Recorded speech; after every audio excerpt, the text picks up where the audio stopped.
Muammar Gaddafi, a name synonymous with both revolution and tyranny, ruled Libya with an iron fist for over 4 decades. Born into a Bedouin family in 1942, Gaddafi harbored ambitions of power from a young age. He admired the pan-Arabism of Gamal Abdel Nasser, the Egyptian president who nationalized the Suez Canal.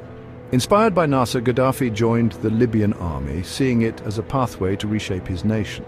In 1969, Gaddafi, along with a group of young military officers, staged a bloodless coup d'état against King Idris I. This marked the end of the monarchy and the beginning of Gaddafi's long and controversial reign. The coup, fueled by nationalist sentiment and a desire for modernization, resonated with a population eager for change. Gaddafi, with his charisma and revolutionary zeal, quickly consolidated his power, establishing himself as the undisputed leader of Libya. Gaddafi, deeply influenced by Arab nationalism and Islamic socialism, implemented his unique vision for Libya. He outlined his political philosophy in his infamous Green Book, a rambling manifesto advocating for direct democracy and economic self-reliance. The book, a bizarre blend of utopian ideals and authoritarian principles, became the cornerstone of Gaddafi's regime, shaping Libya's political and social landscape for years to come. Gaddafi's rule was marked by a contradictory mix of social reforms and brutal repression. He invested heavily in public services, improving healthcare, education and infrastructure, particularly benefiting Libya's poor. Gaddafi's socialist policies provided free education and healthcare, significantly increasing literacy rates and life expectancy. He also championed women's rights, allowing them to work and serve in the military, a stark contrast to many Arab nations at the time. However, these advancements came at a heavy price. Gaddafi's regime was characterized by severe human rights abuses, including the suppression of dissent and the persecution of political opponents. His government ruthlessly silenced any opposition, resorting to imprisonment, torture, and extrajudicial killings. Gaddafi's Libya became a police state where fear and paranoia were pervasive, and any challenge to his authority was met with swift and brutal retribution. On the international stage, Gaddafi was a controversial figure, often at odds with the West. He openly supported various militant groups, earning him the label of a state sponsor of terrorism. His involvement in the bombing of Pan Am Flight 103 over Lockerbie, Scotland in 1988 further isolated Libya, leading to years of sanctions and diplomatic isolation. The winds of change sweeping across the Arab world in 2011, known as the Arab Spring, reached Libya's shores with a vengeance.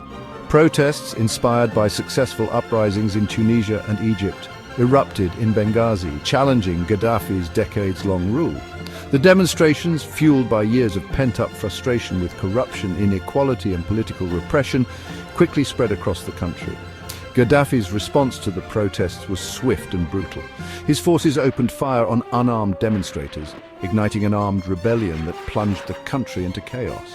As the situation escalated, the international community intervened, condemning Gaddafi's actions and imposing a no-fly zone over Libya. A NATO-led coalition launched airstrikes against Gaddafi's forces, tilting the balance of power in favor of the rebels.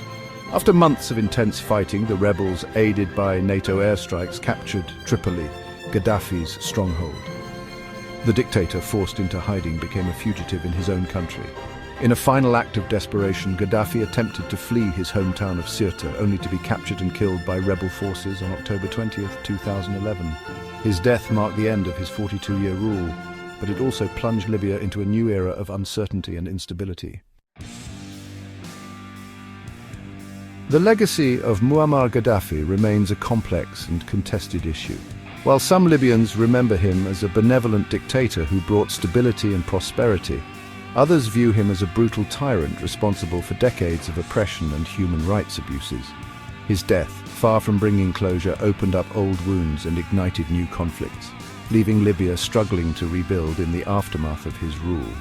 Aisha Gaddafi, Gaddafi's only biological daughter, has emerged as a staunch defender of her father's legacy.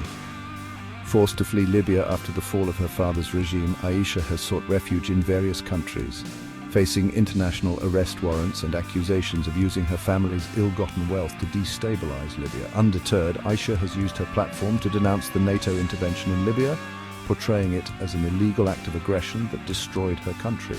In a controversial move, Aisha held an art exhibition in Moscow in 2024, showcasing a series of paintings dedicated to her father and brother, both killed during the 2011 uprising.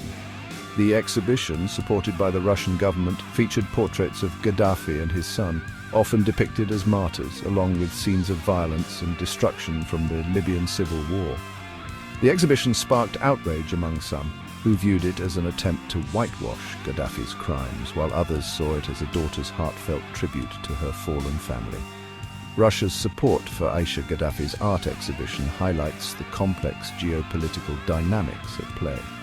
Russia, a longtime ally of Gaddafi, has sought to reassert its influence in the Middle East and North Africa, viewing the chaos in Libya as an opportunity to advance its interests. By providing a platform for Aisha Gaddafi, Russia is signaling its willingness to engage with all actors in the Libyan conflict, even those ostracized by the West. The international response to Aisha Gaddafi's art exhibition, with its mix of condemnation and muted acceptance, underscores the enduring legacy of Muammar Gaddafi and the challenges of reconciling with his controversial past.